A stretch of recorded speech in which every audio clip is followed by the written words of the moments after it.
நமஸ்காரம் எல்லாருக்கும். கலையே சுந்தராகாரம் சதைக்க பிரிய தர்ஷனம் அஜ்ஞான நாசகம் தேவம் சத்குரும் முரளீதரம் முரளி மண்டித கர கமலம் முனிஜன மோகனம் व्यत्यस्त पादं वनमालाधारिणं प्रेम भक्त मंडल नित्य कीर्तितं श्री प्रेमिक वरतं आश्रयेयम्। गुरुर् ब्रह्मा गुरुर्विष्णु गुरुर्देवो महेश्वरः गुरु साक्षात् परब्रह्मा तस्मै श्री गुरुवे नमः। वसुदेवसुतं देवं कंसचाणूरमर्दनं देवकी परमानन्दं कृष्णं वन्दे जगद्गुरुम्। இன்னைக்கு நான் பேச போற தலைப்பு பாகவதம். பாகவதம்னா எல்லாருக்கும் தெரியும் நினைக்கிறேன், இங்க இருக்கிற முக்காவாசி பேருக்கு தெரியும் நினைக்கிறேன். பாகவதம்னா பகவானை பற்றியும் பாகவதர்களை பற்றியும் சொல்லக்கூடிய நூல் தான் பாகவதம். இந்த பாகவதத்தோட சிறப்பை பற்றி தான் இன்னைக்கு நான் பேச போறேன் எல்லார்ட்டையும். அப்போ இந்த பாகவதத்துல மொத்தமா பாத்தீங்கன்னா 18,000 ஸ்லோகங்கள் இருக்கு.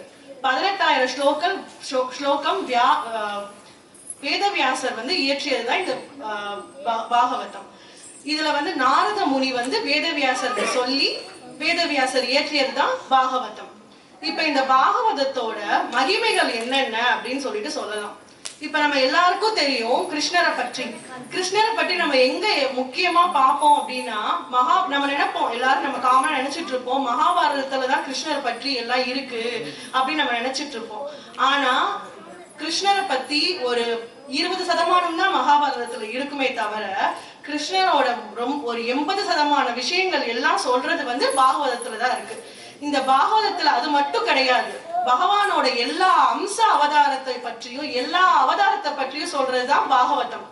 இந்த பாகவதம் அப்படின்ற பேரோட சிறப்பே பாத்தீங்கன்னா, இந்த பகவானோட அடியார்கள் எல்லாரையுமே நம்ம பாகவதர்கள் அப்படின்னு சொல்லுவோம். பாகவதர்கள் அப்படின்னா பகவானோட அடியார்களை தான் பாகவதர்கள்.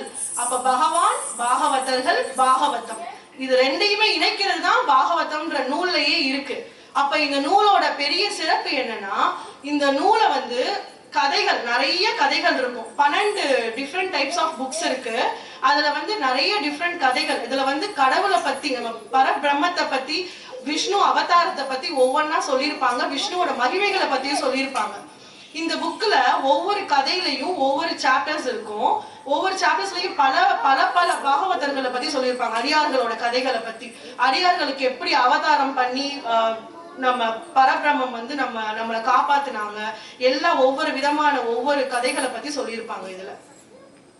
அப்ப இதுல ஃபர்ஸ்ட் காண்டோல இப்ப நான் சொன்னேன் தெரியுமா, அடியார்களோட பெருமையை சொல்றதுதான் பாகவதம்னு. அதுல ஃபர்ஸ்ட் காண்டோல பாத்தீங்கன்னா, அதாவது 12 புத்தகம் சொன்னேன்ல, 12 புத்தகத்துல புத்தகத்திலேயே பரீட்சித் மகாராஜான்னு ஒரு மகாராஜாவோட அவர் உதவி அவர் 7 நாள்ல மரணிக்க போறாருன்றதுனால அவருக்கு வேண்டி சொல்ல அதான் அந்த பாகவதற்கு உதவுறதுக்கு வேண்டி சொல்ல வந்ததுதான் பாகவதம். சோ அதனால அதுதான் ஃபர்ஸ்ட் சாப்டர்ல வருது. செகண்ட் புக்ல என்ன வருதுன்னா, அஜாமிலர் சரித்திரத்துக்கு அஜாமிலர் எப்படி உதவி பண்ணாரு, நாராயணான்ற ஒரு வார்த்தை சொல்லி அஜாமிலருக்கு உதவி பண்ணாரு பாத்தீங்களா, அதுதான் 2வது புக்ல வருது. 3வது புக்ல தேவகூதியோட சரித்திரம் வருது. 4வதுல துருவருக்கு எப்படி உதவி பண்ணாரு மகாவிஷ்ணு அப்படின்றது. 5வது புக்ல ஜடபரதருக்கு எப்படி உதவி பண்ணாரு. 6வது புக்ல நாராயண கவச்சம், இந்திரருக்கே அவர் சொன்ன பகவான் சொன்னதுதான் நாராயண கவச்சம். அதுதான் 6வது சாப்டர்ல சொல்றது.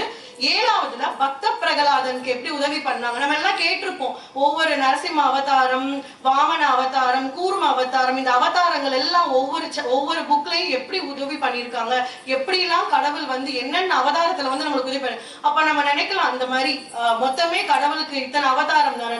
கடவுளோட பிரசித்தி பெற்ற அவதாரம் தான் இந்த 10 திவ்ய அவதாரம். பட் கடவுளுக்கு மேல் 22க்கு மேற்பட்ட அவதாரங்கள் இருக்கு, முக்கியத்துவமான அவதாரம். ஆனா கடவுள் வந்து கோடிக்கணக்கான அவதாரம் எடுத்திருக்காரு. அப்ப நம்ம நினைக்கலாம், ஏன் இந்தியால மட்டும்தான் எல்லா அவதாரமும் எடுத்திருக்காங்களா, வேற வெளிநாட்டுல எல்லாம் அவதாரம் எடுத்ததே கிடையாதா அப்படின்னா, எல்லா இடத்துலயுமே கடவுள் அவதாரம் எடுத்திருப்பாரு. ஆனா நம்ம பண்டை காலத்துல இருந்தே நம்ம வந்து அதை பிரசித்தி பட்டு நம்ம அதெல்லாம் நம்ம எழுதி வச்சிருக்கிறதுனால நம்மளுக்கு தெரியுது. ஆனா நம்ம மிச்சம் எல்லா கண்ட்ரிலையும் இருக்கிற செயின்ஸ் கூட ஒரு அவதாரமா கூட இருக்கலாம், நம்மளுக்கு எதுவுமே தெரியாது. அதனால கடவுள் பல கோடி அவதாரம் எடுத்துதான் நம்மளை காக்க இந்த உலகத்துக்கு வந்திருக்காங்க, நம்ம ரட்சிக்க இந்த உலகத்துக்கு வந்திருக்காங்க. 8வது புக்ல பாத்தீங்கன்னா கஜேந்திர மோட்சம்னு சொல்லுவாங்க. இந்த சின்ன குழந்தைங்க எல்லாம் காலையில பயப்படுறாங்க, நைட்டு தூக்கத்துக்கு எல்லாம் பயப்படுறாங்கன்னா, காலையில எந்திரிச்சோடனே 5 மணிக்கு பிரம்ம முகூர்த்தத்துல கஜேந்திர மோட்சம் சொன்னீங்கன்னா அது அவ்வளோ ரொம்ப நல்ல விஷயம். அந்த கஜேந்திர மோட்சம் ஒரு சாப்டர், அந்த ஒரு சாப்டர் ஃபுல்லா நீங்க ரீட் பண்றது பாகவதம்ல ரொம்ப பெருமை வாய்ந்தது. அதுவும் ஒன் ஆஃப் த மோட்சம் கடவுள் வழங்கினது. 9வது புக்ல அம்பரீக்ஷ சரித்திரம்னு சொல்றாங்க. 10வதுல கோபிகைகளை பத்தியும் கிருஷ்ணர் யாராருக்கெல்லாம் உதவி பண்ணாரு, உத்தவருக்கு இந்த மாதிரி யாராருக்கெல்லாம் உதவி பண்ணாருன்றத பத்தி தான் 10வதுல சொல்றோம். 11வது புக்ல உத்தவர் வந்து கேக்குறாரு கிருஷ்ணாட்ட, என்ன கிருஷ்ணா நீங்க கிருஷ்ணா வந்து ஒரு ஸ்டேஜ்ல இந்த பூலோகத்தை விட்டுட்டு வைகுண்டத்துக்கு போக போறாங்க. அப்போ உத்தவர் கேக்குறாங்க கிருஷ்ணாட்ட, கிருஷ்ணா நீங்க எங்களை விட்டுட்டு போயிட்டீங்கன்னா யார் எங்களுக்கு உதவி பண்ணுவா அப்படின்னு கேக்குறாங்க. அப்போ உத்தவர் கிருஷ்ணா சொல்றாங்க, இந்த மாதிரி நான் வந்து நானே பாகவதத்துக்குள்ள வந்து உட்கார்ந்துருக்கேன், நான் வந்து பாகவதத்துக்குள்ளேயே வந்து ஐக்கியமாயிருக்கேன். அதனால நீ என்னைய நீ எங்கேயாவது தேடணும்னு நினைச்சேன்னா பாகவதத்தை ரீட் பண்ணு, பாகவதத்தை படி, பாகவதத்தை உன் கூடயே வச்சுக்கோ, நான் அங்கதான் நான் இருக்கேன் அப்படின்னு சொல்றாரு கிருஷ்ணா. அதுதான் 11வது புத்தகத்துல படிக்கிறோம். 12வது மார்க்கண்டேயருக்கு எப்படி உதவி பண்றாருன்றதுதான் 12வது புத்தகத்துல பாக்குறோம். சோ இத்தனையும் நம்ம சொல்றதுதான் மொத்த பாகவதத்துல இருக்கிறது. இந்த பாகவதத்தோட பெருமைகள் என்ன அப்படின்னு கேட்டோம்னா நிறைய பெருமைகள் இருக்கு. அதாவது பாகவதத்தை பத்தி பாகவதம் புக்லயே அதோட பெருமையை பத்தி சொன்னோம்னா எந்த ஒரு பெரிய ஒரு விஷயமா தெரியாது நம்மளுக்கு. அப்போ நம்ம நிறைய பேத்துக்கு வந்து பகவத்கீதா பத்தி சொல்லுவோம், திருவாசகம், இந்த மாதிரி ஒவ்வொரு நூல்களை பத்தி சொல்லும் போது பாகவதம் எத்தனை பேருக்கு தெரியும்ன்றது எனக்கு தெரியலனா, அதோட பெரிய ஒரு ரசமே என்னன்னா, நம்ம அதோட அந்த புக்கை வீட்டுல வச்சுக்கிறதே நம்மளுக்கு அவ்வளவு ஒரு கிருஷ்ணரே வீட்டுக்குள்ள வந்து இருக்கிற மாதிரி ஒரு உண்மையான ஒரு விஷயம் அது. அதனாலதான் நம்ம பாகவதம் புக்கையே நம்ம வீட்டுக்குள்ள வச்சிருக்கணும் அப்படின்னு சொல்றாங்க. அதுல வந்து பாகவதம் புக்ல வந்து அது வச்சிருக்கிறதுனால என்னென்ன மகிமைகள் என்னென்ன இதுன்னா, பாகவதம் புக்கை பத்தி பாத்ம புராணம்னு ஒரு புராணத்துல சொல்றாங்க. அந்த பாத்ம புராணத்துல 10 முக்கிய விஷயங்கள் சொல்றாங்க. எந்த ஒரு விஷயத்துக்கும் ஈடானது இல்ல பாகவதம் அப்படின்றத சொல்றதுக்கு தான் பாத்ம புராணம். என்னென்ன சொல்றாங்க அப்படின்னா, பாத்ம புராணத்துல ஃபர்ஸ்ட் என்ன சொல்றாங்கன்னா, பிரம்மா இருக்காங்கல்ல, நம்ம விஷ்ணு, பிரம்மா, சிவன், இந்த 3 பேர்ல, இந்த 3 சுவாமிகள்ல பிரம்மா கடவுள் வந்து என்ன பண்றாங்கன்னா, தெராசு இருக்கு தெரியுமா, தெராசு தட்டை வச்சு அளக்குறாராம். இந்த உலகத்திலே எது ரொம்ப சக்தி வாய்ந்த ஒரு நூல் அப்படின்றத தெராசு தட்டுல அவங்க அளக்கும் போது, ஒரு பக்கம் பாத்தீங்கன்னா பாகவதத்தை வைக்கிறாரு, இன்னொரு பக்கத்துல பாத்தீங்கன்னா ஒவ்வொருத்தவங்க பண்ற தபசு, ஒவ்வொருத்தவங்க பண்ற புனித நீராடுறது, ஒவ்வொருத்தவங்க புனித கோவிலுக்கெல்லாம் போவாங்கல்ல, திவ்ய தேசம், திவ்ய கோவில்களுக்கெல்லாம் போறது, இந்த மாதிரி எல்லா கோவிலுக்கு நாமா சொல்றது, இது அத்தனை நம்ம வழிபடுற முறையையும் ஒரு தராசுல வச்சுட்டு இன்னொரு தராசுல பாகவதம் புத்தகத்தை மட்டும் வச்சா, பாகவத புத்தகம் இந்த தராசோட எப்பவுமே ஒரு படி அதிகமா தான் இருக்கான். அந்த அளவுக்கு அந்த புத்தகத்துக்கு அவ்வளவு பெரிய மகிமை அப்படின்னு சொல்றாங்க. 2வது என்ன சொல்றாங்க அப்படின்னா, கிருஷ்ணா என்ன சொல்லியிருக்காரு, நான் அப்பதான் சொன்ன மாதிரி உத்தவர்கிட்ட சொன்னாராம், இந்த மாதிரி நானே வந்து அந்த புக்குக்குள்ள இருக்கேன், அதனால அந்த புக்குல ஒரு வரி இல்ல, ஒரு வார்த்தை இல்ல, ஒரு நம்ம கூட சொல்ல வேணாம், யாராவது சொல்றத கேட்கறதோ, இப்ப நீங்க எல்லாம் வந்திருக்கீங்க, இப்ப பாகவதத்தை பத்தி நான் சொல்றேன், நீங்க கேக்குறீங்க, உங்களை கூட்டிட்டு வந்த டிரைவர் இருக்காங்க பாத்தீங்களா, கார்லயோ பஸ்லயோ, பஸ் டிரைவர், அவங்களுக்கு கூட அந்த புத்தகத்தோட பலன் இருக்கு. அது இந்த பாகவதத்தோட புக்கோட அந்த படிச்ச பலனு உங்களை கூட்டிட்டு வந்தவங்களுக்கு கூட இருக்கும். அந்த அளவுக்கு அந்த புக்கோட பலன் இருக்கு அப்படின்னு ஒவ்வொருத்தவங்களும் சொல்றாங்க. அதுதான் 2வது பாத்ம புராணத்துல சொன்னது. 3வது பாத்ம புராணத்துல சொன்னா கலிதோஷம். இப்ப நம்ம கலியுகத்துல இருக்கோம் இல்லையா, நிறைய கெட்ட கெட்ட விஷயங்கள், கெட்ட நெகட்டிவிட்டி, கொலை கொள்ளை, நிறைய ஒரு துர்மரணம், அந்த மாதிரி ஒவ்வொரு கெட்ட விஷயங்களா நம்ம கேட்டுட்டு இருக்கும் போது இந்த எல்லா கெட்ட விஷயங்கள்ல இருந்து விடுபடுறது மாதிரி இந்த கலி தோஷத்துல இருந்து விடுபடுறதுக்கு இந்த பாகவதம் நம்ம வீட்டுல வச்சுக்கிட்டாலோ நம்ம படிச்சாலே போதும் அப்படின்னு சொல்றாங்க. மூணாவதா. நாலாவது என்ன சொல்றாங்கன்னா, இந்த பாகவதம் யாராவது ரீட் பண்றாங்களோ அவங்களுக்கு பக்தி, ஞானம், வைராக்கியம் இது எல்லாமே இம்ப்ரூவ் ஆயிட்டே இருக்கும். நம்மளுக்கு நம்ம கண் கூட பார்க்கலாம். நம்ம யாராவது அதை டெய்லி ஒரு சாப்டர் கூட வேணாம், ஒரு லைன் வந்து எப்படி பார்த்தா ஒரு 2 லைன் தான் இருக்கும். ஒரு ஸ்லோகம்னு பாத்தீங்கன்னா 2 லைன் இல்லாட்டா 4 லைன் தான் இருக்கும். இந்த 4 லைனை ஒரு நாளைக்கு ஒரு வாட்டி நம்ம ரீட் பண்ணோம், ஒரு 5 நிமிஷம் ஆகும். அந்த 5 நிமிஷம் ரீட் பண்ணோம்னா பக்தி, ஞானம், வைராக்கியம் இது மூணுமே நம்மளுக்கு வளரும் அப்படின்னு சொல்றாங்க. அஞ்சாவதா என்ன சொல்றாங்கன்னா, இந்த பாகவதத்தை பாத்தீங்கன்னா நம்ம படிக்க கூட வேண்டாம், சரியா? படிக்காம 7 நாள் சப்தாகமா சொல்லலாம் அப்படின்றாங்க. இந்த பாகவதத்துல நிறைய கதைகள் இருக்கு. விஷ்ணு அவதாரம் வந்து எப்படி நம்மளுக்கு கடவுள் வந்து நம்மளுக்கு எப்படி எல்லாம் உதவி பண்ணாங்கன்றதுக்கு நிறைய குட்டி குட்டி கதைகள் இருக்கு. குழந்தைங்களுக்கு நைட்டு தூங்கும் போது சொல்லி கொடுக்கலாம், நம்ம குழந்தைங்களுக்கு நம்ம சாப்பிடும் போது சொல்லி கொடுக்கலாம். இந்த மாதிரி நிறைய குட்டி குட்டி கதைகள் இருக்கும். இந்த கதை எல்லாத்தையுமே 7 நாள் சப்தாகமா சொல்லுவாங்க. 7 நாள் சப்தாகம்னா என்னன்னா, இந்த பாகவதத்தோட பெருமையே 7 நாள் சப்தாகம் தான். இந்த 7 நாள் சப்தாகம்ல படிக்க வேணாம், பார்க்க வேணாம், எதுவுமே பண்ண வேணாம், ஜஸ்ட் காதால கேட்டாலே போதும். இந்த 7 நாள் சப்தாகம் கதைகளை யார் கேட்கிறாங்களோ அவங்களுக்கு வைகுண்டம் நிச்சயம்னு கிருஷ்ணரே அவர் வாயால சொல்லியிருக்காங்க. இது 100% சாத்தியம். நம்ம ஏன்னா நம்ம வைகுண்டம் முக்கியம்னா நம்ம திரும்பி அடுத்த பிறவி எடுக்க வேண்டாம் அப்படின்னு யாரார் நினைக்கிறாங்களோ அவங்க எல்லாத்துக்குமே இந்த பாகவதம் வந்து அந்த அளவுக்கு உதவி பண்ணும். அடுத்த ஒரு ஜென்மமே இல்லாம நம்மளை தடுத்து நிறுத்திடும் அப்படின்னு தான் சொல்றாங்க. அடுத்தது ஆமா, அடுத்து என்ன சொல்றாங்கன்னா, 1000 அஸ்வமேத யாகங்கள் பண்றதுக்கு உண்டான பலன் வந்து ஒரு பாகவதம் ஒரு சப்தாகம் கேட்டா இருக்குமா. அதாவது நம்ம பல யாகங்கள் பண்ணுவோம் தெரியுமா, பழைய காலத்துல எல்லாம் முனிவர்கள் எல்லாம் நிறைய யாகங்கள் அதெல்லாம் பண்ணுவாங்க. 1000 யாகம் பண்ண ஒரு பலன் வந்து ஒரு 7 நாள் 1.5 மணி நேரம் கதை கேட்கறதுனால வர பலன் வந்து 1000 அஸ்வமேத யாகங்கள் பண்றது இன்டு 16 சொல்றாங்க. அதாவது 1000 இன்டு 16 லட்சக்கணக்கான பலன் ஒரே ஒரு சப்தாகம் கேட்கறதுனால இருக்குன்னு சொல்றாங்க. அந்த அளவுக்கு இந்த பாகவதத்தோட சிறப்பு இருக்கு. அடுத்தது என்னன்னா, ஆமா, அது நான் அப்பதான் சொன்ன மாதிரி ஒரு வார்த்தையோ ஒரு வரியோ ஒரு நம்ம படிக்க கூட வேணாம், யாராவது படிக்கிறத கேட்கறதோ இந்த மாதிரி நம்ம முடிஞ்ச அளவுக்கு நம்ம அது சான்ஸ்கிரிட்ல இருக்கிறதுனால படிக்க கஷ்டமா இருக்கா, தமிழ்லயும் இருக்கு, தமிழ்ல கஷ்டமா இருக்கா, யாராவது சொல்றத கேட்டா கூட போதும், இந்த மாதிரி கேட்கறதுனாலே நம்மளுக்கு அவ்வளவு பலன் இருக்கு அப்படின்னு சொல்றாங்க. அடுத்தது என்னன்னா, நம்ம இந்த ஜென்மத்துல நம்ம இப்படி இருக்கோம். இப்ப நம்ம உட்கார்ந்து கடவுள் புண்ணியத்துல உட்கார்ந்து பேசிக்கிட்டு இருக்கோம் நம்ம எல்லாரும். ஆனா எத்தனையோ பேர் சாப்பாட்டுக்கு வழி இல்லாம ரொம்ப கஷ்டப்பட்டுட்டு இருக்காங்க. இதே நேரத்துல நிறைய பேர் கஷ்டப்படுறாங்க, நிறைய பேர் சாப்பாட்டுக்கு வழி இல்லாம போர்ல இருக்காங்க, என்னென்னமோ நிலைமையில இருக்காங்க.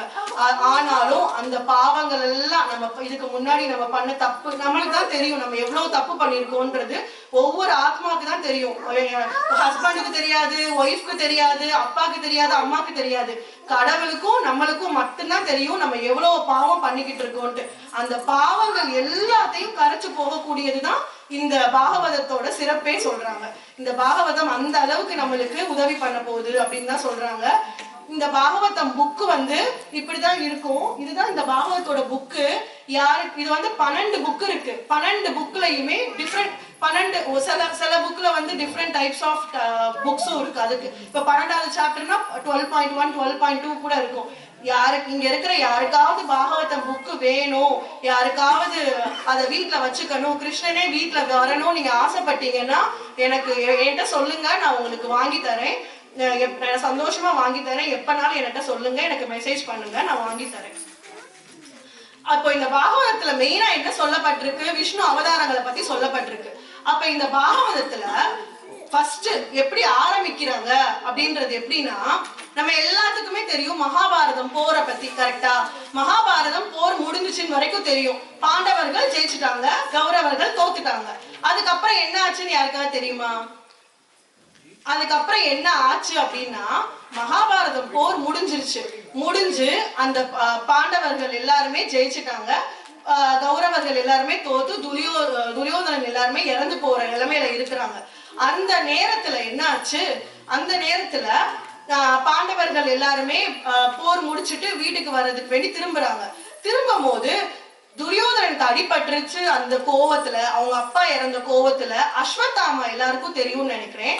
அஸ்வத்தாமா என்ன பண்ணாரு அப்படின்னா, ஒரு பெரிய பிரம்மாஸ்திரத்தை எடுத்து அவரு ஒரு மந்திரத்தை ஓதி ஜெபிச்சு பாண்டவர்களோட மேல அந்த அஸ்திரத்தை எடுத்து இது பண்ணாங்க. அத வந்து பாண்டவர்கள் மேல அதை அட்டாக் பண்றதுக்கு ட்ரை பண்ணாங்க. அப்போ அந்த அஸ்திரத்தை பாண்டவர்கள் மேல அட்டாக் பண்ணும் போது அந்த அஸ்திரம் வந்து என்ன பேருனா அபாண்டவா வஸ்திரம் அப்படின்னு, அஸ்திரம்னு அந்த அஸ்திரம் பேரு அபாண்டவா அஸ்திரம். அதாவது பாண்டவர்களோட வம்சாவளியில யார் இருக்காங்களோ அவங்க எல்லாரையுமே அந்த அஸ்திரம் கொல்லணும் அப்படின்றதுதான் அந்த மந்திரத்தோட உண்மையானதே.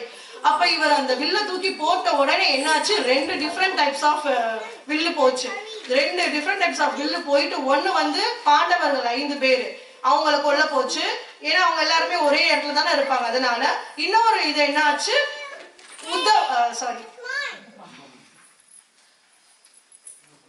இன்னொன்னு வந்து உத்திரை தேவி இருக்காங்கல்ல, உத்திரை தேவி கர்ப்பத்துக்குள்ள பாண்டவர்களோட வாரிசு, அதாவது அபிமன்யுவோட குழந்தை உத்திரை தேவியோட வயிற்றுக்குள்ள கர்ப்பமா இருக்கு. அந்த குழந்தைய அஃபெக்ட் பண்ண போயிடுச்சு. இப்ப இந்த 2 இடத்துல போகிற உடனே உத்திரைக்கு வயிற்றுல ஒரே வலி, பிரெக்னெண்டா இருக்கிற டைம்ல ஒரே வலியா இருக்கும் போது ரொம்ப கஷ்டம். எனக்கு தெரியுது ஏதோ ஒன்று அஃபெக்ட் ஆயிடுச்சுன்னு தெரிஞ்ச உடனே இவங்க அழுகுறாங்க. அழுதுட்டு ஓடி போய், கிருஷ்ணா இந்த போரெல்லாம் முடிஞ்சிருச்சுல்ல, சரி நம்ம இங்க துவாரகாக்கு கிளம்பலான்னு சொல்லிட்டு கிருஷ்ணா துவாரகாக்கு கிளம்ப போறாங்க. கிளம்ப போறப்பதான் உத்திரை வந்துட்டு கிருஷ்ணா, உத்திரை, திரௌபதி, குந்தி தேவி நம்ம கிருஷ்ணனோட சுபத்ரா தேவி, இவங்க எல்லாருமே சேர்ந்து போய் கிருஷ்ணாட்ட போய் அழுகுறாங்க, கெஞ்சுறாங்க, சரணாகதி பண்றாங்க. கிருஷ்ணா, கோவிந்தா, எங்களை காப்பாத்துங்க, எங்களுக்கு வந்து என்னோட குழந்தைக்கு ஏதோ ஆயிடுச்சுன்னு நினைக்கிறேன். என் குழந்தை வந்து எனக்கு உடம்புக்குள்ளலாம் ஏதோ சூடு தீ போட்ட மாதிரி எனக்கு வலிக்குது, தயவு செஞ்சு என்னை காப்பாத்துங்கன்னு சொல்லிட்டு கிருஷ்ணாட்ட போய் மன்றாடி கேக்குறாங்க. கிருஷ்ணா பார்த்துட்டு அதான் முடிஞ்சிருச்சு, என்ன ஆச்சு, எப்படி உங்களுக்கு திடீர்னு இப்படி வருதுன்னு சொன்னோடனே கிருஷ்ணா அவரோட திவ்ய கண்ணால பாத்துட்டாரு, அஸ்வத்தாமா போட்ட அந்த இதுதான் வந்து இவர் அஃபெக்ட் பண்ணுதுன்னு சொல்லிட்டு உடனே கிருஷ்ணா ஓடி வந்துட்டு உடனே இவங்கள்ட்ட போய் உத்திரை தேவிட்ட போய் சொல்றாங்க, நீ கவலைப்படாதன்னு சொல்லிட்டு அவரோட கட்டை விரல் இருக்கு தெரியுமா, நம்ம கட்டை விரலோட அளவுக்கு உடனே அவரு உத்திரை தேவியோட வயிற்றுக்குள்ள போயிட்டாரு. கிருஷ்ணா உத்திரை தேவியோட வயிற்றுக்குள்ள கட்டை விரல் அளவுக்கு போயிட்டு அப்படியே அந்த குழந்தையும் அப்படியே சுத்தி வராரு. அந்த குழந்தைய அஃபெக்ட் பண்றது அந்த அஸ்திரம் தாக்கிருச்சு பாத்தீங்களா, அந்த அஸ்திரத்தை சுத்தி வராரு கிருஷ்ணா. சுத்தி வந்து அப்படியே அந்த அஸ்திரத்தை அடிச்சுட்டு வெளியே வந்துட்டாரு கிருஷ்ணா. குழந்தையும் காப்பாத்திட்டாரு. குழந்தையும் காப்பாத்தினதுக்கு அப்புறம் எல்லாரும் மன்றாடி கேக்குறாங்க. அதுல வர ஃபர்ஸ்ட் ஸ்துதி தான் குந்தி ஸ்துதின்னு சொல்லுவோம். அப்ப குந்தி தேவி கிருஷ்ணரை பார்த்து நம்ம சந்தோஷத்துல பாடுறாங்க, எனக்கு வந்து எவ்வளவு பிரச்சனை வந்தாலும் பிரச்சனை இல்ல, எனக்கு வந்து நிறைய பிரச்சனை கொடு, எனக்கு பிரச்சனை கொடுத்தாதான் நீ எனக்கு இப்படி வந்து காப்பாத்துவேல, அதை நான் பார்க்கணும், எனக்கு அதான் ஆசை, நீ அப்ப என் கூடயே இருப்பேல அப்படின்னு சொல்லி கேக்குறாங்க குந்தி தேவி. அதுதான் குந்தி ஸ்துதின்னு சொல்றாங்க ஃபர்ஸ்ட். இப்போ உத்திரை தேவி வந்து அவங்கள்ட்ட ஒரு பெரிய மகிமை இருக்கு. உத்திரை தேவியோட கர்ப்பத்துக்குள்ள கிருஷ்ணா கட்டை விரல் அளவுக்கு ஒரு 10 செகண்ட்ஸ் கூட இருக்கா, 50 செகண்ட்ஸ் தான், டக்குன்னு போய் காப்பாத்திட்டு வந்துட்டாங்க வெளியே. ஆனா அந்த 15 செகண்ட் உத்திரை தேவிக்குள்ள வயிற்றுக்குள்ள போயிருக்காங்க தெரியுமா கிருஷ்ணா. அதனால உத்திரை தேவி வந்து எப்படிப்பட்ட ஒரு பெரிய, அதாவது உத்திரைன்ற பேரோட அர்த்தமே பாத்தீங்கன்னா கிரேட்டர் தென் எனி ஒன்னுனா எல்லார விடவும் எப்பவுமே ஒரு படி அதிகம் அப்படின்றாங்க. ஏன்னா நம்ம பாக்குறோம், கௌசல்யா தேவி இருக்காங்க, கௌசல்யா தேவி ராமரை பெற்றெடுத்தாங்க. நம்ம அதித்தி தேவி வந்து வாமனர் அவதாரம், அந்த விஷ்ணு அவதாரம் வாமன அவதாரத்தை பெற்றெடுத்தாங்க. ஆனா நம்ம இந்த உத்திரை தேவி இருக்காங்கல்ல, உத்திரை தேவி வந்து பகவானையும் பெற்றெடுத்தாங்க, பாகவதரையும் பெற்றெடுத்தாங்க. பாகவதர்னு யாருன்னா வயிற்றுக்குள்ள இருந்த குழந்தை, அந்த குழந்தை பேரு தான் பரீட்சித்னு சொல்றோம். பரீட்சித் அப்படின்னா பரினா சுற்றி அப்படின்னு அர்த்தம் ஹிந்தியில, இக்ஷித் அப்படின்னா சுற்றி பாக்குறதுன்னு அர்த்தம். அப்போ வயிற்றுக்குள்ள விஷ்ணு கிருஷ்ணர் வந்து வயிற்றுக்குள்ள போனாங்க தெரியுமா? யாரா அது? நம்ம நினைச்சிட்டு இருக்கோம் வயிற்றுக்குள்ள நம்ம இருந்தோம்னா ஒண்ணுமே தெரியாது, நம்ம அப்படியே அம்மா வயிற்றுக்குள்ளேயே இருக்கும் சந்தோஷமா இருக்கும் அப்படின்னு நினைச்சிட்டு இருக்கோம். அப்படி கிடையவே கிடையாது. வயிற்றுக்குள்ள இருக்கிறது தான் one of the toughest phase in our life. ஏன்னா நம்ம வந்து பூர்வ ஜென்மத்தோட கர்மாவும் ஞாபகம் இருக்குமா, எந்த தாய் வயிற்றுக்குள்ள இருக்கோன்றது நம்ம வயிற்றுக்குள்ள ஞாபகம் இருக்குமா. அவ்வளவு ஒரு வேதனையான ஒரு விஷயம் தான் வயிற்றுக்குள்ள ஒரு குழந்தை தங்குற இடம். அந்த வயிற்றுக்குள்ள அவங்களுக்கு எல்லாமே ஞாபகம் இருக்கும், எல்லாமே தெரியும். அந்த தருணத்துல கிருஷ்ணா சுத்துனது அந்த குழந்தைக்கு ஞாபகம் இருந்திருக்கு. ஞாபகம் இருந்தா அந்த குழந்தை சொல்லுது, யாரோ சுத்தி சுத்தி வந்தாங்களே யாரு அப்படின்னு சொல்லிட்டு குழந்தை யோசிக்குது. அது அவங்க பேர் தான் பரீட்சித். அந்த குழந்தை பேர் தான் பரீட்சித் மகாராஜ். சுற்றி சுற்றி பார்த்ததுனாலே அவங்க பேரு பரீட்சித் அப்படின்னு சொல்லிடுறாங்க. ஆனா பரீட்சித் மகாராஜா என்ன பண்ணிட்டாரு, அப்புறம் வயிற்றுக்குள்ள நல்லபடியா வாழ்ந்துட்டு இருக்காங்க. அதுக்கப்புறம் என்னாச்சு, காப்பாத்தி கொடுத்ததுனால கிருஷ்ணா திரும்பி துவாரகா செல்லலாம் அப்படின்னு சொல்லிட்டு ரெடி ஆகுறாங்க. இந்த பிரச்சனையை முடிச்சுட்டு துவாரகா செல்லலாம் ரெடி ஆகும் போதுதான் அப்ப கிருஷ்ணாக்கு ஞாபகம் வருது, பீஷ்மர் அங்க இருக்காரே, பீஷ்மரை போய் நம்ம பார்க்கணும், பீஷ்மர் அம்பு படிக்கையில பல நாளா இருக்காரு, அவரை போய் நம்ம பார்க்கணும் அப்படின்னு சொல்ற நேரத்துலதான் அந்த பக்கம் பீஷ்மர் யோசிக்கிறாரு, கிருஷ்ணா நான் உன்னைய பார்த்துட்டு அந்த உத்தராய தினத்துலதான் பீஷ்மர் இறந்து போவேன்னு ஒரு சபதம் வச்சிருப்பாருல்ல, அந்த உத்தராய நாளுக்கு வேண்டி காத்துட்டு இருக்காரு. கரெக்டா அந்த நாள்தான் பீஷ்மர் நினைக்கிறாரு, கிருஷ்ணா எப்ப நீ வருவ, எப்ப நான் உன்னைய பார்ப்பேன் அப்படின்னு யோசிச்சுட்டு இருக்கிற நேரத்துல கரெக்டா கிருஷ்ணர் சொல்றாரு பாண்டவர்கள்ட்ட, நம்ம போய் பார்ப்போம் வாங்க, நம்ம போய் பீஷ்மரை போய் பார்ப்போம், அவர் சாகுறதுக்கு முன்னாடி ஒரு வாட்டி நம்ம போய் பார்த்துட்டு வந்துருவோம் அப்படின்னு சொல்றாங்க. எல்லாரும் சேர்ந்து பீஷ்மரை பார்க்க போறாங்க. பீஷ்மருக்கு ஒரே சந்தோஷம். சந்தோஷம்னா, நீ என்னைய பார்க்க வந்துட்டியே கிருஷ்ணா, இப்பதான் உன்னைய பத்தி நான் நினைச்சேன், ஆனா என்னை பார்க்க வந்துட்டியே அப்படின்னு சொல்லிட்டு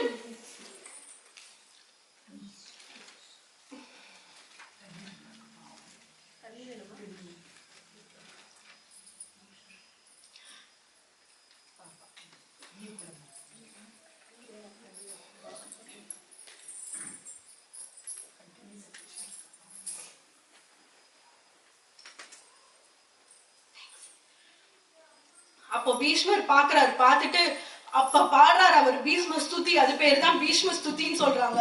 பீஷ்மர் நான் நினைச்ச உடனே நீ வந்துட்டியே கிருஷ்ணா அப்படின்னு சொல்லிட்டு பாடுறாரு. அந்த சந்தோஷமா பாடுறதுதான் பீஷ்ம ஸ்துதி. இத முடிச்சிட்டு கிருஷ்ணர் என்ன பண்றாரு, துவாரகாக்கு கிளம்பி போயிடுறாரு. துவாரகாக்கு கிளம்பி போனோடனே பாண்டவர்கள் எல்லாம் வந்துட்டாங்க. திரும்பி அவங்க நாட்டுக்கு வந்துட்டு யுதிஷ்டர் தான் நாட்டை ஆள்றாரு. யுதிஷ்டர் நாட்டை ஆள ஆரம்பிச்சு நல்லபடியா ஆள்றாரு. ஒரு பிரச்சனை இல்ல, எல்லா கெட்டவங்களும் அழிஞ்சாச்சு. நாட்டை நல்லபடியா ஆண்டு பரீட்சித் மகாராஜாக்கு எல்லா கலைகளும் நாட்டை எப்படி நல்லபடியா ஆளணும்ன்ற எல்லா விஷயங்களையும் சொல்லி கொடுக்குறாரு. சொல்லி கொடுத்துட்டு நாட்டை ஆண்டுட்டு அவரு பரீட்சித் அப்பதான் பாண்டவர்களுக்கு தெரிய வருது, கிருஷ்ணர் வந்து துவாரகால இருந்து வைகுண்டம் சென்றுட்டாரு அப்படின்னு தெரிய வருது நம்ம பாண்டவர்களுக்கு. அப்ப பாண்டவர்கள் என்ன பண்ண, கிருஷ்ணரே இந்த பூலோகத்தை விட்டு வைகுண்டம் போயிட்டாரு, இனி நம்ம எதுக்கு இந்த பூலோகத்துல இருக்கணும் அப்படின்னு சொல்லிட்டு பாண்டவர்கள் அப்ப அந்த டைம்ல பரீட்சித் மகாராஜாக்கு ஒரு 4 பசங்க இருந்தாங்க. கல்யாணமும் ஆகி 4 பசங்க இருந்தாங்க. அந்த டைம்ல பரீட்சித் மகாராஜாக்கு நாட்டை வந்து பட்டாபிஷேகம் பண்ணி அவர் கையில எல்லாத்தையும் ஒப்படைச்சிட்டு கிருஷ்ணர் என்ன பண்ணிட்டாரு, பாண்டவர்கள் என்ன பண்ணிட்டாங்க, அவங்களும் அவங்க கடைசி காலத்தை நோக்கி போயிட்டாங்க. கடைசி காலத்தை நோக்கி போறதுன்னா இனிமேல் இந்த நாட்டை நீயே ஆண்டுக்கோ, எங்களுக்கு எதுவுமே வேணாம்னு சொல்லிட்டு ஜஸ்ட் அந்தனர்கள் மாதிரி எல்லாரும் அவங்கவுங்க இறப்பை தேடி அப்படியே நடைப்பயணமா போயிட்டாங்க. இதுதான் வந்து பரீட்சித் மகாராஜா பிறந்த கதை. பரீட்சித் மகாராஜாவோட வந்த கதை. பரீட்சித் மகாராஜோட உண்மையான பேர் என்னன்னா விஷ்ணு ராதன் அப்படின்ற பேர் தான். ஏன்னா பரீட்சித் மகாராஜா பிறந்த டைம்ல யுதிஷ்டர் வந்து நிறைய அஸ்ட்ராலஜர், நிறைய முனிகள் அவங்கள்ட்ட எல்லாம் கேட்பாங்க இந்த மாதிரி என்ன